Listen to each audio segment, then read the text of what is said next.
Good morning students, कैसे हैं आप सभी। स्टूडेंट्स, हम पढ़ रहे थे आपकी जो बुक है आरओ, उसका गद्यखंड का चैप्टर नमक। तो स्टूडेंट्स, कल की क्लास में मैंने आपको नमक का जो चैप्टर है आधे से ज्यादा समझा दिया था। आइए उस चैप्टर को हम कंटिन्यू करते हैं। तो स्टूडेंट्स, मैं आपको बता रही थी कि जो सफिया हैं वो नमक के बारे में बात करती हैं अपने भाई से, और उनके भाई उनको समझाते हैं कि नमक जो है ले जाना गैर कानूनी है। यदि तुम नमक ले जाओगी तो कस्टम अधिकारी तुम्हारी चिंदी चिंदी कर देंगे। उसके बाद थोड़ी सी उनके भाई के साथ बहसबाजी होती है। रात का समय होता है और रात को जब वो सो रही होती हैं तो उनको बहुत सारी बातें याद आती है। तो वो कहती हैं कि उनके भाई उनको समझाते हैं। उसके बाद जब वो रात को रोती हैं, सोती हैं, उसके बाद उनको कहीं ना कहीं बहुत सारी बातें याद आती हैं। उनके जो भतीजे हैं, भतीजियां हैं, कहीं ना कहीं उन्हें बहुत ही मासूमियत से पूछते हैं कि फूफी जान, आप हिंदुस्तान में क्यों रहती हैं जहां हम कभी लोग नहीं आ सकते। उन सबके और सफिया के बीच में एक सरहद थी और बहुत ही नोकदार लोहे की छड़ों का जंगला जो कि कस्टम कहलाता था। कल वह लाहौर चली जाएगी, यानी कि सफिया को आए हुए पूरे 15 दिन हो चुके थे। अब वो लाहौर से अपने वतन यानी कि जहां वो रहती थी, जहां उनकी शादी हुई थी, हिंदुस्तान चली जाएंगी और साल भर बाद फिर आएंगी। एक साल से पहले तो वह आ भी नहीं सकती थी और ये हो भी नहीं सकता था कि अब कभी ना आ सके। उनकी आंखें आहिस्ता आहिस्ता बंद होने लगी थी। वो सो रही थी उस समय और ये सारी बातें सोच रही थी।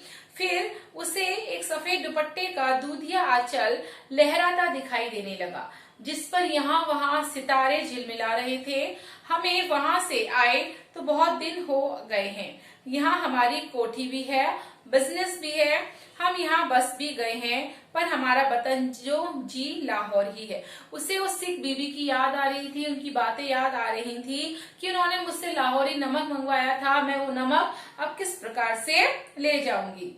फिर दिखा इकबाल का मकबरा, लाहौर का किला, किले के पीछे डूबते हुए सूरज की नारंगी किरणें, आसपास से फैलता उभरता अंधेरा, उस रंगीन अंधेरे में बहती हुई नरम हवा, उस हवा में रची हुई मौल सिरी की खुशबू और मकबरे की सीढ़ियों पर बैठे हुए दो इंसान, सिर झुकाए चुपचाप उदास, जो दो बेजान परछाइयां। तो तुम कल चली जाओगी? हाँ हाँ, उन्होंने कहा। हाँ, अब कब आओगी मालूम नहीं, शायद अगले साल, शायद कभी नहीं। अर्थात वो कुछ सोच रही थी या फिर सपना सा देख रही थी। अचानक उसकी आंखें खुली गई। शायद उसने मकबरे की सीढ़ियों के नीचे लगी धूप से एक पत्ती तोड़ी थी जिस पर ठंडी ओस जमनी शुरू हो गई थी।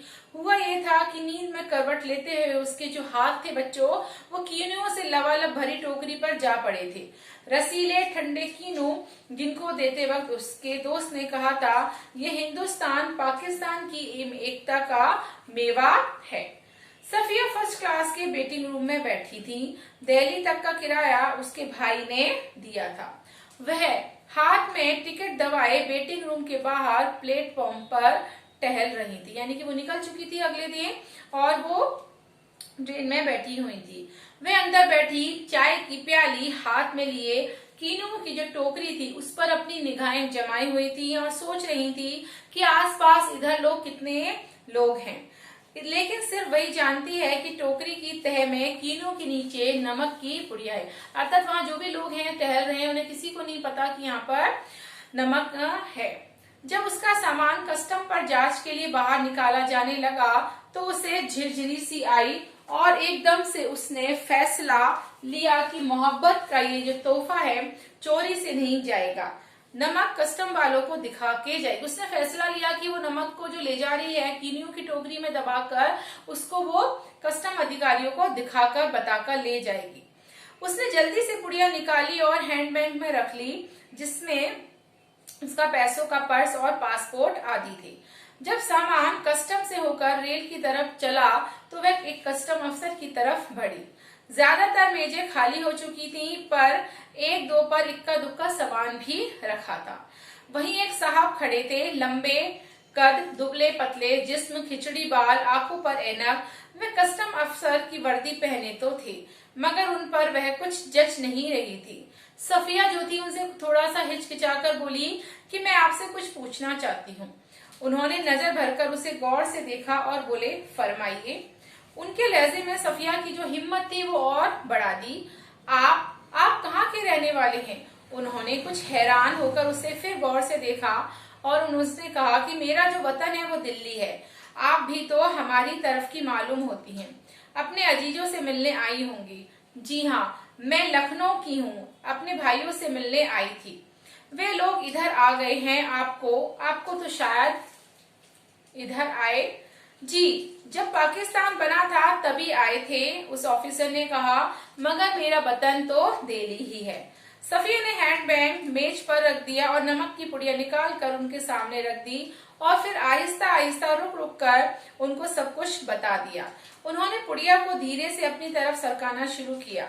जब सफिया की बात खत्म हो गई तब उन्होंने पुड़िया को दोनों हाथ में उठाया, अच्छी तरह से लपेटा और खुद सफिया के बैग में रख दिया। बैग सफिया को देते हुए उन्होंने बोले, मोहब्बत तो कस्टम से इस तरह गुजर जाती है कि कानून भी हैरान रह जाता है।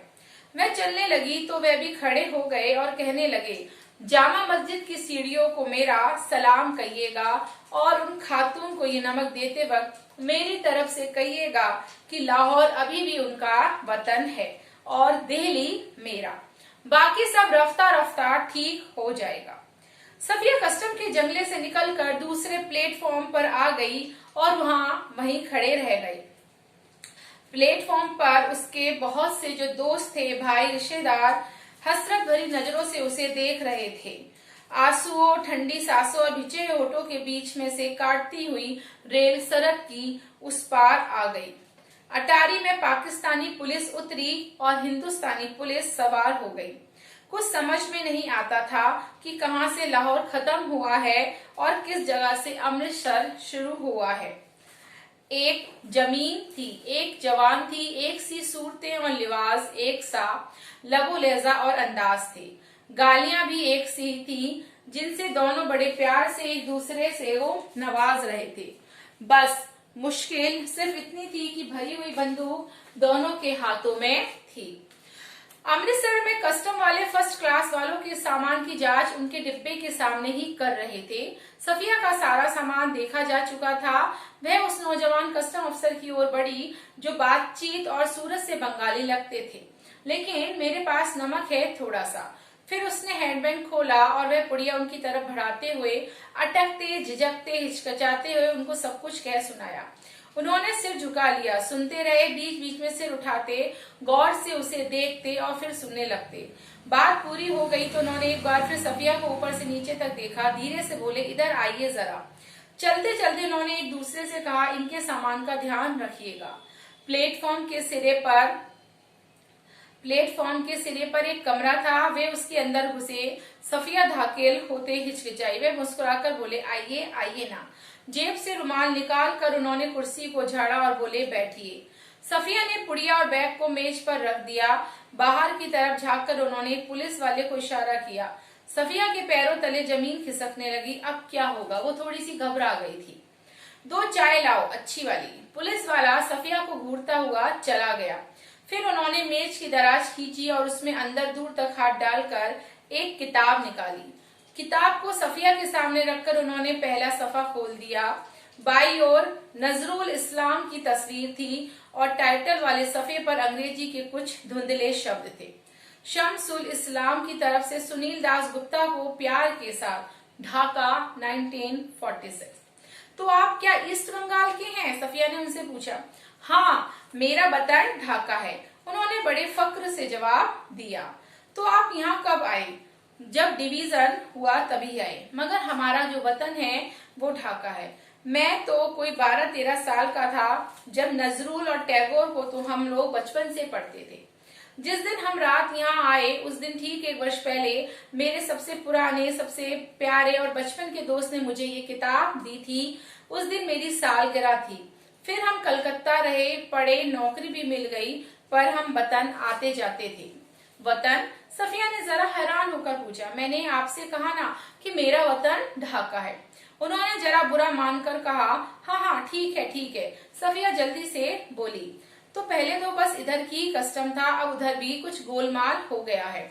उन्होंने चाय की प्याली सफिया की तरफ खिसकाई और खुद एक बड़ा सा घूंट भर कर बोले, वैसे तो ढाम कलकत्ता में भी होती है, जैसे नमक यहाँ भी होता है। पर हमारे यहाँ की ढाम की क्या बात है, हमारी जमीन, हमारे पानी का मजा ही कुछ और है। उठते वक्त उन्होंने पुड़िया सफिया के बैग में रख दी और खुद उस बैग को उठाकर आगे आगे चलने लगी। सफिया ने भी उनके पीछे चलना शुरू कर दिया। जब सफिया अमृतसर के पुल पर चढ़ रही थी तब पुल की सबसे निचली सीढ़ी के पास 10 सिर झुकाए चुपचाप खड़े थे। सफिया सोचती जा रही थी किसका वतन कहाँ है, वह जो कस्टम इस तरफ है या उस तरफ। तो बच्चों ये आपका जो चैप्टर था नमक आज कंप्लीट हो गया है। Thank you.